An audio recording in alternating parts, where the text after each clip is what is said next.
If any of you are familiar with my content, it's really culture analyzed through the lens of brand.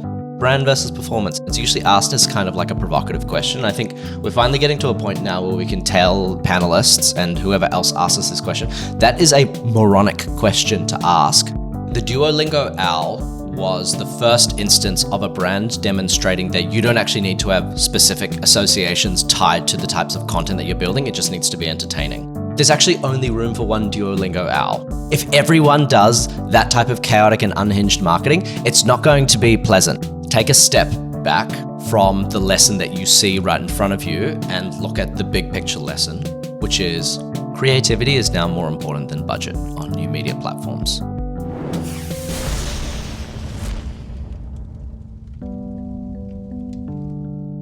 We have something really different for everyone today. I think it's a perfect topic to be talking about right now. Basically, I saw Eugene on TikTok or Reels a few months ago and just really enjoyed his analysis of late stage capitalism and brand marketing, all sorts of neat things. And then internally, I had two women at the company message me and be like, you've got to get Eugene on the podcast. Aves is going to join us in progress. She was one of the people reached out on Instagram, and here we are. We're one of our first big cultural analysts on the podcast. Eugene, welcome. Nice to be here.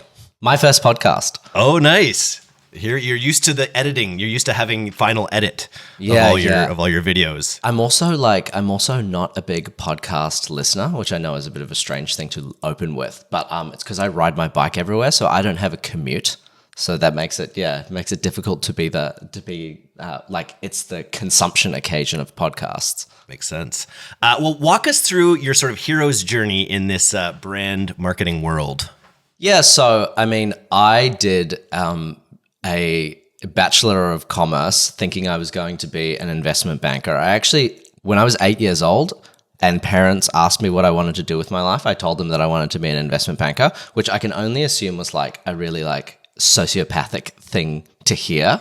The parents were like, what happened? Who hurt you? Yeah, exactly. There was a lot of, how the hell did you even get that idea? And it was from our neighbors who told me about what investment bankers did. I was like, yeah, that's what I want to be.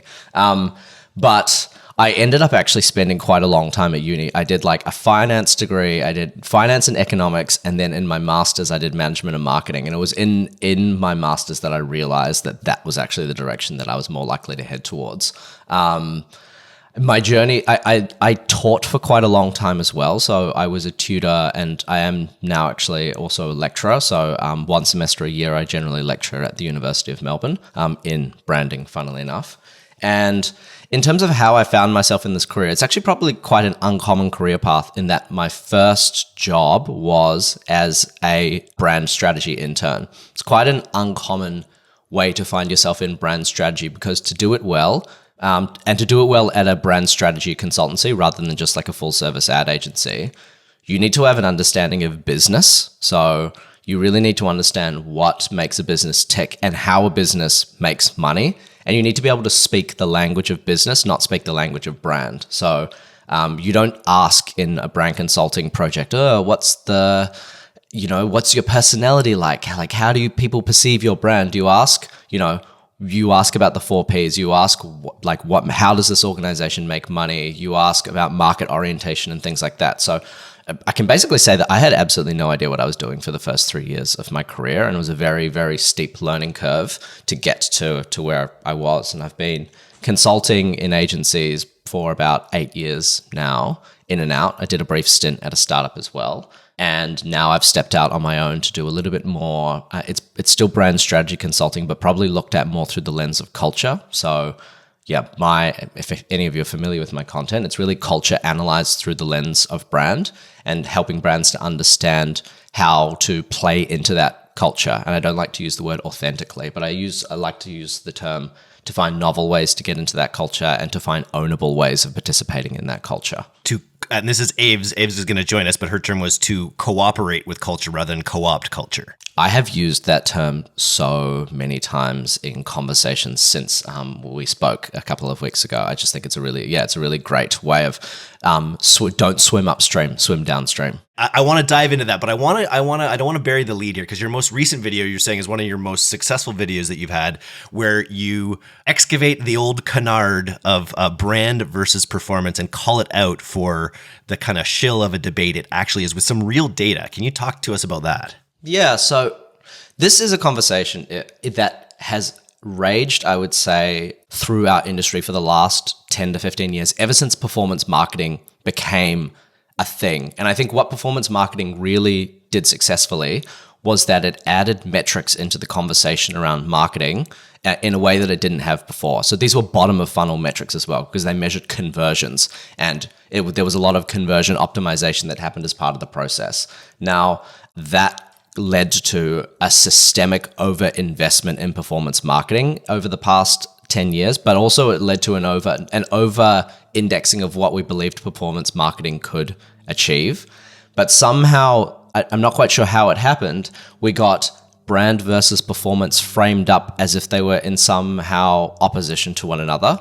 And this is something that I think, I've spoken to other brand people who have been on panels. They're constantly asked brand versus performance, and it's usually asked at the end as kind of like a provocative question. I think we're finally getting to a point now where we can tell panelists and whoever else asks us this question, that is a moronic question to ask. Like, why are these things being framed as a binary? I think on my videos, someone made a comment. They were like, water or food? Should we sleep or breathe? Like, what is it about these two that makes them seem that they are in opposition? Because it's actually the opposite. So are we talking about top of funnel, or are we talking about bottom of funnel? You need both. And the data that has come out most recently, which is from a brand tracking platform called Tracksuit and TikTok for Business, they did a study together that is now called the Awareness Advantage, which shows basically brand drives performance, but performance does not drive brand. So the stats were basically, if your brand is known by 40% of customers on TikTok, so if you have a rough brand awareness of 40%, your performance marketing outcomes are 43% more efficient than if your brand's known by 30% of customers on TikTok. High awareness brands get nearly 3% the conversion rate of low awareness brands.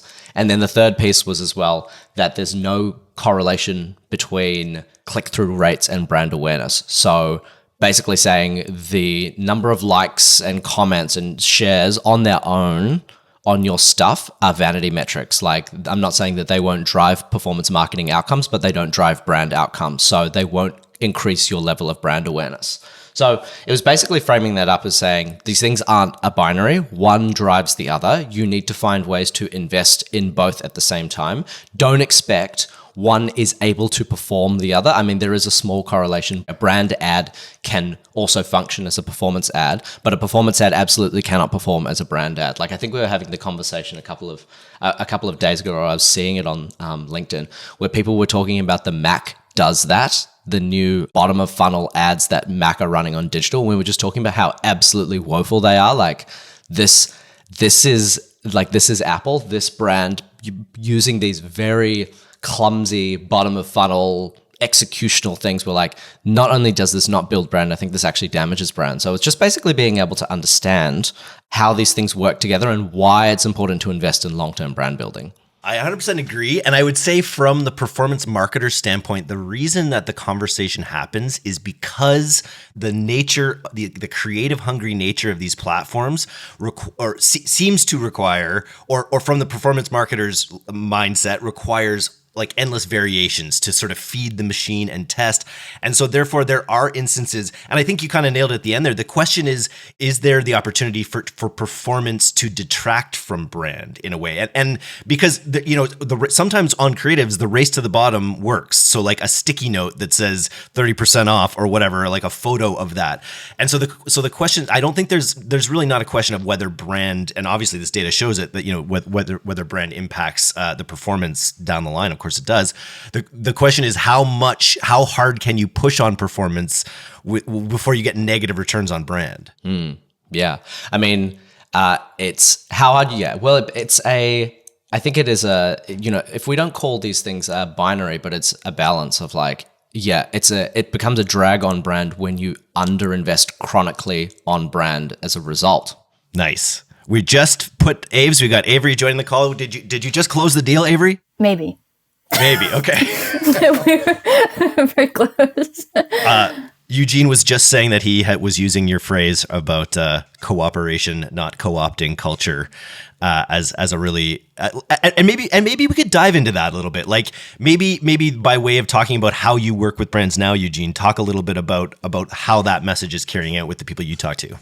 I mean, it's funny because I'm starting to get more speaking opportunities and people are reaching out. I think particularly people are starting to call me the youth culture or think of me as the youth culture guy. I don't necessarily think that that's the case. I think I'm a culture analyst that happens to understand where young people, a particular place where young people gather, which is the internet. And as a result of that, I'm trying to find ways to help people understand. For me, it is about, if we talk about the internet, not understanding the internet as a platform. So, it's just social and it's digital and this. I'm like, no. The internet is a mediating force that shapes the way that we interact with one another and shapes the way that we understand ourselves. And the culture, the internet culture, which is a global, fully connected culture, moves in a very particular way, and I don't think a lot of organizations, probably when I talk about that, I'm thinking about larger organizations that are more shaped by legacy brand building techniques. That's how they understand things. And so what I'm almost trying to get them to understand when I talk about cooperate, don't co-opt, or entertain, don't annoy, etc., is basically we are in a little bit of a new paradigm of how brands are built right now. And that is in part due to the fragmentation of the media landscape, but also just the idea of how messages are created and disseminated in this type of culture. And there are brands, that are, everyone will point to Duolingo. Right? Or what's the really unhinged one right now? There's one brand that's like Nutter Butter that's just doing absolutely unhinged things. Like, do you see those those are shining, unique examples? But I feel like anyone who tries to like copy them without coming up with their own unique thing is gonna fail. Yeah. So I made a video on this, funnily enough, of basically brands learning the wrong lessons from something, and yes, the Duolingo OWL was the first instance of a brand demonstrating that you don't actually need to have specific associations tied to the types of content that you're building. It just needs to be entertaining. Nutter Butter was an example of the fact that this particular type of ironic anti-branding, using these legacy assets but remixing them almost in a horror genre, that can be really effective. But it's effective for a legacy brand that has high brand awareness and brand salience in the category, and it allows them to flex their brand assets in a particular way. And also they were the first to do it, or at least they're the first to do it at this particular era. Or, so what the lessons are there is, if you're a first mover and you come up with something creative, yes, you can execute on it, but there's actually only room for one Duolingo OWL. There's actually only room for a couple of Nutter Butters. If everyone does that type of chaotic and unhinged marketing, it's not going to be pleasant. In fact, it's going to be incredibly unpleasant, and only Nutter Butter is really going to benefit from it. So I try to tell brands, take a step back from the lesson that you see right in front of you and look at the big picture lesson, which is, and this is one that's relevant for smaller brands, creativity is now more important than budget on new media platforms. So your ability to, ideas are cheap, but your ability to execute ideas quickly and at scale is not. Process is still difficult, and it's certainly something that smaller brands have over bigger brands. If you have an idea for something that you think might be interesting and hasn't maybe been attempted before, as long as it's in line with your brand associations, and I would say like having a brand strategy is a really big part of this, then your ability to just bring that to life with an iPhone camera is as effective, if not more effective, than a highly produced ad that has nothing at the core of it. So something that has no creativity but a high budget is is no longer nearly as effective as something that is high creativity, low budget. And in fact, I think on TikTok, a lot of people will see a piece of communication that is too highly produced and immediately think to themselves, this is an ad. I'm just going to scroll up. There's almost an instinctive rejection of that. Like, you have to, this will be Marshall McLuhan stuff of your medium has to conform to the message, basically. The medium itself is very intimate on TikTok, even TikTok Reels, whatever. It's very intimate. It's one-to-one. People are expecting quite personal messaging, and your ability to deliver that is actually more often than not comes from delivering something at a lower budget rather than a higher budget. That's the lesson to take. Don't take, let's do chaotic and unhinged, because there's no room for that unless you have a particular spin on it that you're thinking you're going to be able to execute in a novel way. I think something that I think about too with those legacy brands that get away with like that basic chaotic and unhinged is like what makes people excited about that content is there's like so much friction between that owl and what we think about when we think about Duolingo. Like that owl and the app and like your dad learning a language on it, they're so different that what's exciting to people and why they engage with it is like these two things are almost at odds with each other. And so when the legacy brands are going like wacko bonko on Twitter, if you think about your own brand, if you're a smaller brand owner, you're just some faceless brand on the internet. So that friction and that tension doesn't actually translate. It's just weird, off-putting, and people don't understand what you're doing. So I feel like that's a big takeaway for those smaller brands too. It's like why that's working is because nobody expects Wendy's to pop off in the comment section of a TikTok. And so when they do, it's like, that is so funny. Whoa, Wendy's going wild. But when you do it and nobody knows what you actually sell, they don't know your brand, and you might not even have a brand strategy, that's when it just unfurls a bit. And the pieces just don't fit right, and it feels really awkward and uncomfortable to experience that content because I don't already know the brand. And that either that friction or that harmony doesn't exist for me. So it's just like, why are you screaming at me about your protein powders? Like, I don't know what this is. I don't know why this would be like interesting coming from you because I actually don't know who you are. So that's why the leading with that type of stuff, I always try to dissuade people from. Whereas your main message when we have you on, Aves, to talk about creative is keeping it weird and following a lark or, following these ideas, being creative, whether you're working on your brand's organic content or whether you're creating ads for ad platforms. Yeah, I think this is a good podcast to define weird because weird does not mean what Nutter Butter is doing. Weird means like, do not, sort of as Eugene was saying, those like highly produced ads that don't have any substance to them. For me, as someone who's like, authentic, weird is just yourself and a brand identity. It doesn't have to be like, I don't know, I can't think of like the most unhinged piece of content that I've seen lately, but it doesn't have to mean that. The Substance. I watched that last night. I'm still traumatized, by the way, speaking of Substance. I would love to watch The Substance. But yeah, it's kind of like weird is going to be different, and weird should just boil down to like freedom of creativity. Yeah, I think that's a really great way of putting it. But then it's almost when you say weird, you need your audience to have a certain level of sophistication. And when I say audience, I mean like the marketing team or the client to have a certain level of sophistication to understand what weird is and weird isn't. If you are if you're a finance guy or an ops person by trade, your understanding of weird might be a little bit more of, that feels weird, that feels unnatural, whereas I think what you're talking about is this idea of creativity and novelty and being able to express a message in a way that feels in a way that feels different to other ways or other brands in your category and how they would apply their lens to that message. I think, that the combination of being able to be in an era or being able to operationalize your business to be in constant creativity mode while also having a strategy that ladders back to, I just say like, it's as basic as getting everyone on the same page around what actually it is that we want to talk about. What are the specific, measurable, favorable brand associations that we want to build that tiny little piece of mental real estate, and then how crazy can we go in how we are going to build those actual associations?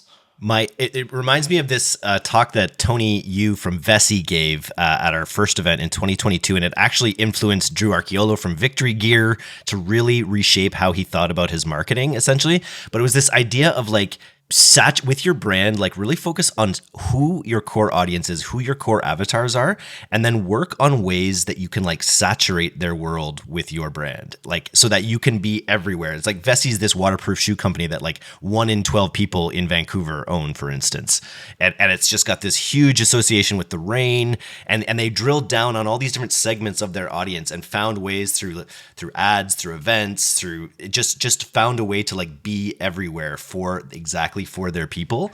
It has established them as this like absolute world-class brand. And then Victory Gear did the same thing with athletes. And they, instead of going from all sports, they went to their basketball players. And then by honing in on like the white hot avatar of basketball players for this like, athletic insole, it's actually improved their performance with all other sports as well, because that association became so strong with that group of athletes, which I think is interesting. So go deep, not broad always. Yeah, it would have really helped, or as you're saying there, going deep allows you to go broad. So, I mean, we can get nerdy about this, talking about the Byron Sharp model of brand building when he says you should be targeting everyone in your category. But I just don't think that's realistic unless you have the budget to target everyone in your category. When we're talking about how brands grow from small to large, yeah, you've got a limited budget. How are you going? That's a really good way of talking about it. How are you going to actually make sure that you are spread in enough saturation with your media, because that costs a lot of money, basically, to like spread that across over the whole market. You're spreading yourself incredibly thin. And so by going deep into one niche and really, honing in on a specific benefit, which then would have translated to a specific association around performance, I would say. Dunk. It was dunk. Exactly. Learn to dunk. I follow my journey as a former athlete who learned how to dunk. That was basically what did it. Yeah, and then from there, now they've also given themselves more resources, but they've built that a performance association. I think for brands and how brands grow these days, the concept that I like to use is how can you do niche at scale? So how can you find, whatever, a subculture or something, whatever, to anchor in, to deliver to one very particular need? But then how can you find many ways of delivering that to many different subcultures in many different ways, rather than this kind of like top-down command and control, just like carpet bombing from up high? Like we're really starting to have to embrace this more bottom-up style of brand building these days. Yeah, really interesting. I was building a strategy around brick and mortar, which I feel like anyone who works in brand, and especially if you like lean on the performance side, the idea of like, you can't attribute something to someone going into a store, but it gets really interesting when like you see a bigger brand move into brick and mortar, or even we're just talking about, in this particular case, like upscale grocery stores.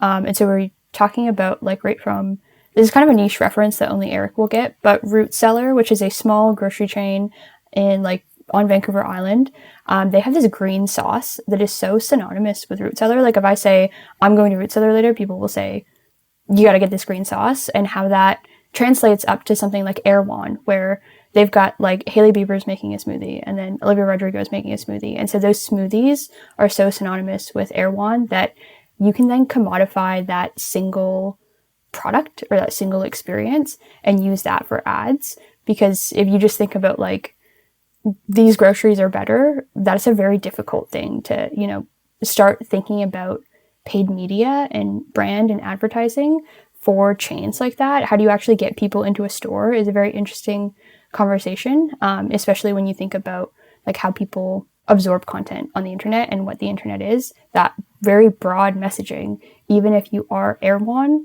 is not going to work. It has to be tied to like this person in my like, I always say that people want to be in their physical circle the first to experience what's trending in their digital sphere. So it's like, I see that Erewhon smoothie. I love Hailey Bieber. I am in my 20s. I'm going to go get that smoothie. It's going to I've already heard a joke about how it's a $30 smoothie. So when it only costs $25, it's a bargain. Exactly. Yeah. And it's like tying these things to an experience that is shareable for like big brands. We're having this conversation is so interesting. Just like the dunk, like learn to dunk is such an easy, quick thing to say, because then I'm tying something to the brand rather than like, this shoe, maybe it was an insole. Like I could get this insole, but there are a lot of other insoles. And so that niching down, I mean, you can do it like obviously green sauce, smoothies, dunking are very different experiences. But when you tie it to something, it's so much more human than just the insoles are good and Olympic level athletes use them. That's such a difficult like terrain to journey as a customer. Yeah. It's like there's I'm no supposed to learn to dunk with reason. me. Yeah. It's like obviously I would love that. Get in my LeBron era, I'm there. Yeah, and I think, I mean, you touched on a couple of really interesting things here. Like, I have lots to say about Erewhon, which I think is really interesting because I obviously live quite far away, but because we are all on the internet, we all know exactly the culture that we're referencing. But I think there's a really nice piece in there in that whole Erewhon moment. Part of it is the like learning how to use product as marketing, but also it's something that, you know, something that we talked about before the show was this idea of, okay, how do we authentically participate in trends and what is a trend, blah, blah. And I think this is something that a trend forecaster called Julia Makalova, I saw on LinkedIn, she talked about, she's explicitly a trend forecaster, and she said, in our industry, we've experienced semantic inflation, where what we consider a trend is not what it used to be. So she was basically saying, like, we actually need a new word for demure and mindful. That's not a trend. A trend is something that actually reconciles some underlying tension. So she's like, underconsumption core, that is a trend because there's something in the, or de-influencing, that is a trend. And I think if we look at Erewhon, what they are leveraging is a trend that's to do with little treat culture and how little treat culture as the new lipstick effect, basically. So if your readers aren't familiar, it's basically in times of economic strife, lipstick sales go up because historically people want to buy themselves something that is much smaller that they're then able to communicate some sort of value. And little treat culture is kind of an extension of that. Of things have gotten so expensive now that food has become the new luxury. So ironically, we're now looking for we can't afford luxury retail experiences. We certainly can't afford a house, but what we can afford is a luxury food experience. So a $30 smoothie becomes what was a $200 top 5 years ago, and Erewhon's been able to capitalize on that cultural trend quite successfully. So that's like my advice for brands looking to authentically participate in cultures or whatever is what is the thing that you think is actually a little bit more enduring, and how can that tie into your core brand or product associations? So like Erewhon obviously is a food store, so they were able to tap into this trend without it being like I'm reaching across the aisle into a complete different category to have this conversation. It was in line with the types of brand associations that they were trying to build and how they're trying to position themselves in market. What I think about too, like especially with the like brands that we typically work with at Palette House, is also what is a like easy first step for someone to take, because Erewhon also is a really good example where like there's a lot of conversation around like sea moss that's like $50 or something, but that is not an easy first baby step for someone to take. But everyone likes smoothies. It's an easy thing. And so I also like to, when we're doing that work that Eugene was spelling out of like distilling, like how do you have that conversation organically? What is that product you can commodify? It's also ties back to, I feel like Eric, I just sent you a message. Like I've talked about the sort of lipstick effect so much on this podcast because it's so important for the brands that we service. But what is that like price point that is really easy to sort of digest as a first brand experience? And even if the smoothie is $25, that's not the weird niche product that you find in Erewhon, like a sea moss. It's something that everyone likes. It's something that's, you know, sub $30. So it's an easy first step to take. Because a lot of the like brands that typically listen here, like you are going to be focused on like new customer acquisition. You are focused on cold traffic, introducing the brand. And so I think something that also really matters is introducing the brand through a medium that like is achievable to purchase. It's not something weird. It's not something wacky. It's not something that's going to break the bank. It's a really nice first introduction. So I feel like there's the lipstick kind of theory straddles those two things where like people, as Eugene said, can't always, like, it's way difficult to buy a house in the climate that we're in today. Things are just way tougher financially. So there's this like little treat, sweet treat, I deserve it. But then also it's like, that's just doable for people. And it doesn't feel really scary to approach a new brand. It's like you get a feeling of the quality, the experience, and the risk is really low for them. It's just inflation is just, marketing and consumerism in this time of like mass inflation is just interesting. I said I went to the Substance last night, and my girlfriend bought the tickets and I bought the popcorn, and I was like, we got two, we got one popcorn, one candy, and two things. And it was like $34. And my first thought was like, wow, that's actually pretty cheap. Like the fact that the movies now, like, you can go out for some snacks at the movies and have that be not the most inflated price that you'll face that day. And so it's interesting that like when a smoothie at Erewhon, for instance, maybe does cost $25, but our expectation of what we're willing to pay in order to have that experience is higher now. We're just like, you can't leave the house for less than $100. Yeah, but also specifically with Erewhon, that's a luxury good. So there's a Veblen effect there of the price determines that it's in many ways it's passed beyond the rational price barrier and it's become an emotional purchase. Yeah, 100%.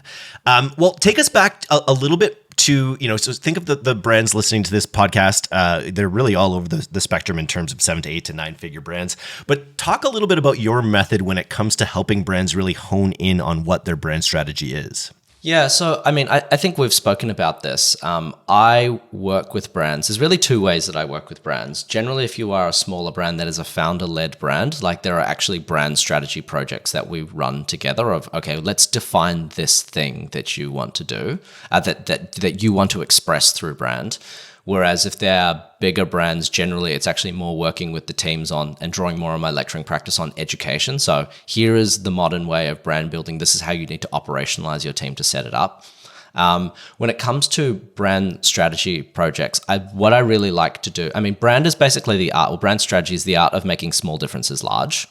But what you need is to identify what that difference is and then really blow it out. And I think founding narratives are a really important part of that. So we need to help basically to get you, this is why I call it corporate therapy, because it's really getting you to be able to articulate yourself. What is your vision of the world as a person? What should that be? And then how is that executed through this particular product or brand? So in my process, it's really, I get them to answer questions, not just about the brand, but themselves, their background, their education, their professional history, their personal history. Why did you quit your job? I really want to understand people's like unique perspective on the world and then how it translates. And then we work to how it translates through that specific business that's being built. And I get them to basically do a like scrapbooking exercise, like show me brands, music, imagery, poems, like literally whatever that you find compelling as an individual. And then let's use that as the basis for, and then, we'll together work to how that translates to a brand narrative. And I think that's important because basically there's kind of two things to that. One is that you're talking about the stuff day in, day out. How are you going to be able to actually talk about this every single day? Like, do you really want to just use someone else's words? Like, I really believe that it has to come from within you. And what I find really gratifying is after you've done a project, these people have found a new way to talk more authentically about the thing that they have spoken about for so many years, but have always just kind of said in a little bit of a generic way. Like, it really helps them to express the why of their own business. It's also useful because, and I say this, if you're a small business owner, or if you're a brand owner, you're a content creator. Like that's kind of part of the new era of brand building. So either get used to being in front of camera or get used to paying someone else to be in front of that camera that acts as the front face of your business, but make sure that that person is an accurate reflection of your ideology as a founder. And then the final thing that I say to people is like, the reason that I consider brand important, like what I would say is, through my work, what I try to do is make businesses brand led rather than, I don't actually write brand strategies anymore. I support exec teams to write their own strategies because that's how I believe a strategy should be created. It should be originated from within the team.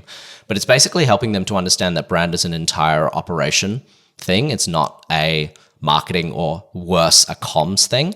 So it influences your 4 Ps. It influences the types of consumers or subcultures you want to anchor in. It influences the decisions that you make about the channels that you want to pursue, the type of product you create, brand-led like new product development as well. It influences your pricing structure and the pack size. You write your emails. Exactly. Everything. Yeah. So having a framework to think about these decisions from a brand point of view is the same as actually having it from a strategic point of view, because now you're starting to think about, okay, each of these decisions, how do they ladder back to a consistent, desirable reliable set of associations that we have in the team all agreed that this is what we're working towards, this is what we're trying to build. So it just gives them a framework basically to actually start to think through their problems in a more systematic way. Aves, from your side on the creative advertising front, what kind of challenges are you running into with, I guess, the brands we work with and their perception of their brand? Like, I guess, is it music to your ears when a brand comes in and they've already thought about all this? Are you helping brands work through this from the ads? Like, what do you see? Yeah, it's interesting. I think I got to come in with a privileged, unique viewpoint on those things because my previous work was really centered around I always joke, it was just loosening out people who run for office. Because when a politician usually gets in front of a group of regular human beings, there's a really odd air to them, and they feel too rehearsed, and they just feel unhuman. I remember at one point working with a sort of collective and reading this stat about, especially women running for office, that wearing a turtleneck is a really bad idea because when you can't see your neck, you're already not reading as human to sort of people you're trying to convince to vote for you. So being a floating head on a TV is really off-putting for people because they're already not, your first impression is not human. And so when you add that layer of you can't see a neck or more skin, it's freaky for people. So I got to come in with that background of understanding that a lot of the times what I would find is some of those people were just really weird. But a lot of the times it was this protectiveness, which I really connect with the idea of corporate therapy. Because they have a perspective, and this is the same with brand owners. They have a perspective, they have a reason, and they have a story. But as human beings, we kind of put a shell around that sometimes because we think this is so unique to me. This was my vision, my point of view. I started this company because X, Y, or Z, and nobody else is going to understand this. Fundamentally, I am alone on this island. Nobody else will be able to connect with it the same way that I can. But as Eugene said, is the exact opposite. It's that genuineness and that story that comes through and sort of accelerates growth for people. So I think I just tend to, if someone comes in and they don't see that value, kind of do the same thing where I think I've mentioned this before. I would often get people to physically move before heading out to a stage because it just sort of releases something in you. And so you do that the same with sort of talking through an idea, and the scrapbooking thing is great where it's you just have to shift out of that shell and sort of break it in a way because it's not the truth. There's not a need to have a protective, this is just my little thing. No one else is going to know. I have to make this consumable for a mass audience. The thing that's consumable for a mass audience is the weird, authentic, I made this random business because it spoke to me. So it's really interesting, working with clients or when we're running audits, being able to point that out to people. And sometimes they're quite shocked to be I don't think a picture of me in the basement making these things by hand 10 years ago is going to work. But it's that's what gets people excited, especially if we're framing this through paid media online. It's that's what people care about. It's this story of you're just a weird little guy in your basement making this prototype. That is so interesting inherently. What's not interesting is the elevator pitch that you give trying to investors. Yeah. They often fall into that where it's their founder story becomes their investor's pitch and the things kind of become one and the same. I haven't seen The Substance. I'm too scared, but I feel it's kind of The Substance where there's no I'm control still getting flashbacks anymore. all day from it. But we'll leave that for now. I'm just looking at your other videos here, and I there's so many ones that would be interesting to dive into. I love your commentary on millennials as a generation, about just where we're at in late stage capitalism. I think that's always an interesting topic. What do you have to say about the economy, not the economy necessarily, but just what's going on in the culture, Eugene? What's happening? Jesus Christ, that's a incredibly expansive question. Yeah. There are a couple, I have lots of thoughts of this because a lot of what I've been doing has been reporting on what is, and I'm starting to field a lot of questions on where are we going. Where I think we are, this is pure conjecture. I'm wondering if we're reaching peak internet. So it's a theory that I have, a pet theory. But I think what TikTok has done is it's accelerated us to, I'm calling it terminal media velocity. So the speed at which information is delivered to us and images are delivered to us, I think is about as fast as it can come. And through a screen and our eyes. Yeah, it through is. a screen it and our eyes. probably is. Like we are constantly under assault, and it's beyond our. I think it's beyond our ability for at least the conscious mind to be able to process it. And it's this constant stream. Like it's the everything everywhere all at once model of media, of images, art, entertainment, news events, like environmental catastrophes, ads, somewhere in the middle of that, all delivered all at once. And I basically one of the workshops that I run is like, what are the implications of being a brand that exists in this type of culture? How do we need to almost reframe the way that we look at brand building as a result of that? Like, what I am wondering is, are we heading to a moment where we're heading to a mass unplug event? I have a couple of little streams in the air that I'm sort of seeing. I think the first and most important one is that offline is becoming a luxury good or a luxury product. Like, I can't remember who it was. It was like Loewe or someone's like organizing book clubs these days. And, like dating apps are in systematic decline. Like people are meeting up at run clubs and speed dating and things again. Like there's that Netflix documentary, Join Us or Die or something. And it's just about all these studies about humans as we've unplugged from all of our communities and social, calendars and into our devices. Like it's literally killing us that we're not like that. You have to engage the world in these other ways. Yeah, because I think it's interesting. The way that social media was originally sold to us was that it was social media, and so it was, yes, this is a media platform, but fundamentally it's about a new way of connecting. Fundamentally, they've all abandoned that premise. Now they're media. They're just now media platforms, right? And so I'd say TikTok is TV with a chat function. TikTok is Twitch basically, but actually the chat function is hidden, so it's not even that. And every platform is sort of in a way has followed suit. So it's not that I think these platforms are going anywhere. I think that they are going to continue to cannibalize legacy media platforms like YouTube. If you look at what YouTube's doing, YouTube is now allowing creators to upload thumbnails and stuff that actually allow them to create episodic shows that they can watch on YouTube.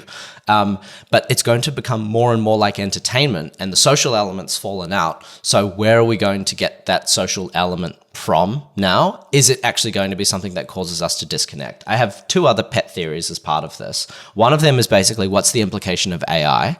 So obviously I would say from the perspective of, even if you look at ChatGPT, is pretty extraordinary in what it can do. And we know that this is going to continue to accelerate. Once it gets to the point where not only can it do most of people's jobs, but everyone knows that it's able to do most people's jobs. Because right now, let's say it's going to take 3 to 5 years, maybe more, for corporations to actually be able to catch up to this. But once we know that it's possible that your job can be done by AI, we're going to want to meet people in person. We're going to want to be damn sure that you aren't on a screen that's got a chat prompt running that is creating responses for you on the side. So I'm not actually interviewing you. I'm interviewing a large language model that's based on you, theoretically. We're actually going to, I think, have a preference for in-person meetings and engagements as a sort of social proof that you actually know what you're talking about. So there are just like lots of little pieces here and there. I don't know if this is a 2025 thing. What I can say is for 2025, I think the D2C model of brand building is certainly under threat. Like I would say, if you're a brand builder, you should be thinking of, like, I think the old model of D2C, let's call it like the Everlane, Away, Harry's, whatever, that model of brand building is dead and buried. Nobody wants to hear the cut out the middleman story, aesthetify, make whatever consumer category slightly more aesthetic. Like that's boring as well. And the idea of being able to build, not brands. Yeah, exactly. Yeah. You can't build, the channel is no longer your brand. That story is dead. You need to build a brand that is channel agnostic. That's a huge part of it. And there's a whole content thing around it as well. Like the way that even the way that we do digital marketing, like the data that's available now, it all sits in walled gardens controlled by Meta and Google and others. Like it's difficult to access that stuff anymore. Like I think the head of the IPA, which is basically the leading source on marketing effectiveness, was saying that we're moving to a model where hand-to-hand marketing is replacing fire and forget marketing. I think that's a really powerful way of looking at it, of we cannot use this. And this is why I think ad agencies are under threat as well. The model of ad agency, 30-second TV advert-driven, creative campaign, top-down, fragmented, basically a carpet bomb that's then cut down into snippets. That model is dying slowly, but not slowly enough for these brands to actually react to it. The new model of brand building is bottom-up brand building, which is brands built boots on ground by armies of influencers, creators, curators, etc. The challenge there is a different challenge, is basically how do you get all of these different people that are creating all of these different moments of your brand to ladder back to consistent associations while still being able to put their own personality, style, and form over the top. I would say that's the new tension of we need them to say the same thing, but they have to say the same thing in very different ways because they know their audiences better than I do. So it's strategy. I think strategy ironically becomes even more important because I think a lot of marketing functions were able to, in the past, give a shitty brief to an ad agency. The ad agency was able to interpret that into a creative campaign, depending on the quality of the client, determines the quality of the campaign more often than not. But now you've got 50 people you need to brief. Your briefing skills need to get way better. Your strategy needs to be much more clear. So you need to have solved problems that you didn't need to solve in the past. Yeah, I think it's interesting kind of digesting all of that. I don't know if I've ever said this on the podcast, so don't get mad at me, but I also don't maintain any social media accounts, and I haven't since 2017. I haven't been on Facebook. I'm not on LinkedIn, which people complain about a lot.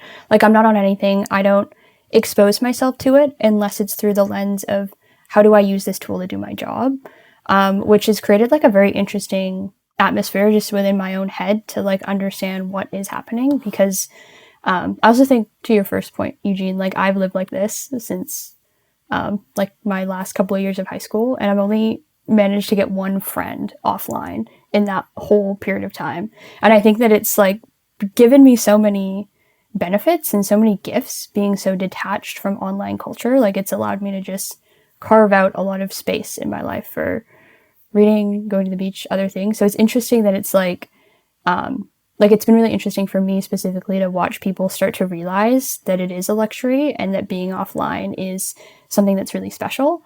And I think too, following up on sort of all your points, the AI stuff, I'm also a huge AI hater in sort of the brand lane and the work that we do. There's a couple of reasons why. Number one, the information that it's pulling, fundamentally, if we think about it, we're just cutting through a lot of information out there is made with a very similar perspective, which is a lot of people who look like Eric and who have had his experiences. And that's not captured all the time in AI. So you can try to use it to build a brand, but the fact of the matter is most of the information that it's pulling in is created, it's been created without the ideals and the thoughts of people that you might be trying to speak to. So when people start trying to use AI to make creative and to make a brand, I think that's a huge red flag because you're not invoking the actual human spirit. I read the other day that AI art is a fallacy because art is the human experience captured. On yours. On his feed, right? AI art is an oxymoron. That was literally yours. What I would say it is good for, I just did a podcast with a Manly Band's founder, and it's good to collate real information, or it can be, where he uses Zapier and he has it go to all his review. They get a digest every day of every review that's done about their brand. Yeah, use it flag for your for what's good, workflow. flag for what's bad, or whatever. And I feel with that kind of work, there's so much information out there, and figuring out how to use it to get the right information in front of you at the right time, I think is a really great role for it. Yeah. I think workflow is fine, but from an actual creating something net new point of view, it's just, I said this at our last in-person event, but there is a certain stank that a human being, we were just talking about how your brand story is so important. If you put your brand story into ChatGPT, it's going to give you a shitty version of it, as opposed to if you do that work of shaking it out of yourself. So I think it's interesting in that capacity, and that a lot of people think I'll just use it as a shortcut, but it just excludes a lot of narratives, and it also is impossible to recreate that human stank. But yeah, I think it's like very interesting to just think about all of these tools that are at our disposal.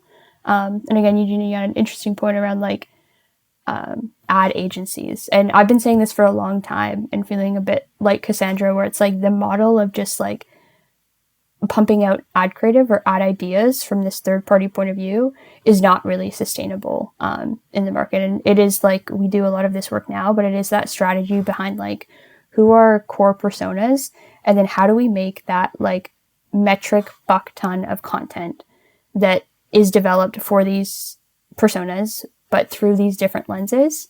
Obviously nobody really has that figured out yet, but it's very like exciting and interesting. Yeah, like I think like I've spoken about some of that stuff too with, I call it like the brand as mosaic strategy of basically we're moving from a metaphor, which is the brand as story, which is the ad agency created the brand as story because everything laddered back to a 30-second story, to a model, which is, as I said, it's a little bit more on the ground, but it is about your brand is constructed as the aggregate of 1,000 fragmented moments in which you experience that. And part of that is you need to create quite significant volume of content, but all of those pieces of content have to be independently functioning because there's no point of origin anymore. There's no guarantee this is where this person is first going to experience your brand. They're going to see it in all of these different places. So they need to function as all these different independent pieces of entertainment. And that's actually, there's an ontological part there of like the way that you look at brand needs to change. And then there's a process component of how is it that we're going to actually produce this volume of content and create all these different little fragmented moments. What is the way for us to look at brand? What is almost the method through which we look at fragmentation? Is that we look at fragmentation through the lens of, okay, how are we going to fragment this to different subcultures? Is it that we're going to take like Wimbledon? Like, are we going to take our event and we're going to fragment it across before, during, after? How many athletes are we following? What are the different moments that we're following within them? Like, it's very much a different way of thinking about brand. Let's save that a deeper excavation for our podcast that we're going to do quarterly with Eugene now. He's our in-house cultural and brand strategy analyst. Welcome. This is a lot of fun, Eugene. If you want to follow Eugene, you can do it all sorts of places. You go to Huge Brand, it's like huge. It's going to be Huge Brand Strat on Instagram. Is that your most prominent platform? Yeah, do Instagram because TikTok's algorithm is incredibly capricious. Do Instagram if you actually want to see me. I feel like this is a good like last kind of anecdotal question. Like, have you found, because I know in the pre-recording we were talking about a couple of like pieces of your content that had gone viral. Like, how have you found this experience from a creator point of view? Because you're now, interestingly enough, on like both sides of the coin. So like, how has it been dealing with that?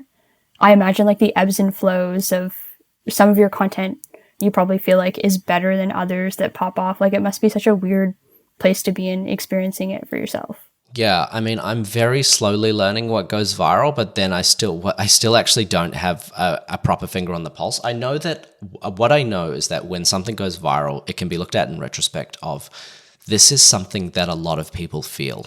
I would say this is something that explains how a lot of people feel about a particular topic or phenomenon, and so I think like the videos that have performed the best, like they speak to some sort of unmet desire that is now able to be voiced.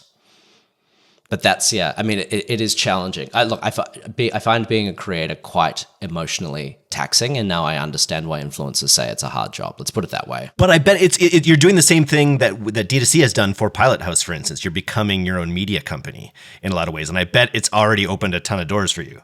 Yes. So it enabled me to go out on my own to build a product that was not somebody else's product, but is actually a reflection of what I think good brand building looks like. And it's put me in front of a global, like I live down the bottom of the world. I live in Melbourne, Australia, but 80% of my clients are global clients. Like half of them are from the US at least, and that's really exciting to just be able to work across clients and to work at clients at quite significant sizes as well, to just be able to plug in and say, here, hey, this is my perspective. And that's what a lot of brands actually do. They just say, we'd like your perspective on something. Can you come on board for a little bit and just analyze and critique our brand work? sounds like a great gig. If Good, you're yeah, listening, it's getting paid to yap, basically. yeah, that's what I do. That's living the dream. But I bet you'll get some outreach from this. So make sure you check your Instagram inbox there, because I bet you'll get some really interesting outreach from the brands in the audience, because I know everyone's super interested in this topic. So thanks for coming on today, Eugene. This was really fun. It was super nice to see all of you again. You as well. Thanks, Aves. Thanks for joining us. Hope that deal closes. Yeah, sorry I was late, but this was super fun.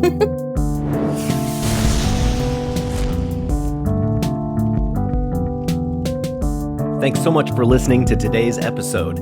If you're not a subscriber to our newsletter, you can do that right now at directtoconsumer.co. I'm Eric Dick, and this has been the D2C Podcast. We'll see you next time.